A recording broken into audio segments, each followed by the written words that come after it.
ఎప్పుడా ఎప్పుడా అని ఎదురుచూస్తున్న స్కూల్కి వెళ్లే ప్రతి విద్యార్థి తల్లిదండ్రులకు ఏపీ రాష్ట్ర ప్రభుత్వం జూనులోగా తల్లికి వందనం పథకం అమలు అంటూ నూతన సంవత్సరంలో నిజంగా పండగ వాతావరణాన్ని కల్పించింది. ప్రభుత్వ మరియు ప్రైవేటు పాఠశాలలో చదివే పిల్లలకు 1వ తరగతి నుండి 12వ తరగతి వరకు చదివే పిల్లల తల్లులకు తల్లికి వందనం పథకం ద్వారా ఆర్థిక సహాయం అందిస్తుందని ఆర్థిక మంత్రి పయ్యావుల కేశవ్ ప్రకటించారు.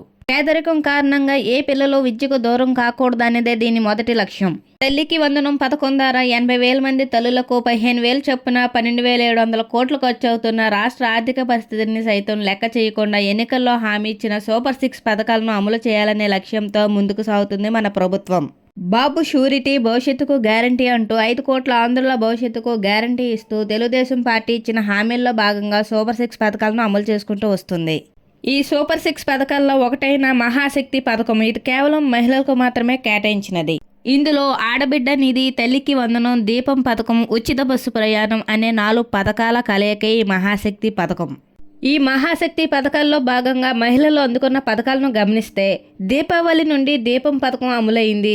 అలాగే ఈ దీపం పథకం కింద ప్రతి కుటుంబానికి ఏడాదికి 3 గ్యాస్ సిలిండర్లు ఉచితంగా ఇస్తున్నారు.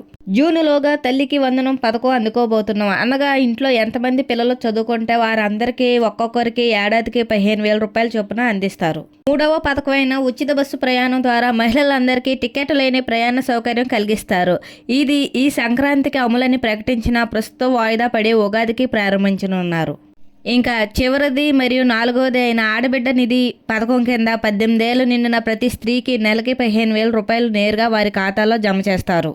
ఇప్పటి వరకు ఏపీ గవర్నమెంట్ అమలు చేస్తున్న పథకాల్లో ఏపీ మహిళలకు ఉపయోగపడే పథకం అయిన మహాశక్తి పథకంలో భాగంగా దీపం 2.0 పథకం కింద ఉచిత గ్యాస్ను సబ్సిడీ రూపంలో అందుకున్నాం. మిగిలిన ఏ పథకం అమలుకు గ్రీన్ సిగ్నల్ ఇచ్చినా లేదా ఏదైనా మన మహిళలకు సంబంధించి అందుకున్న పథకాల గురించి ఎప్పటికప్పుడు పూర్తి వివరాలను మీకు తెలియజేస్తాను.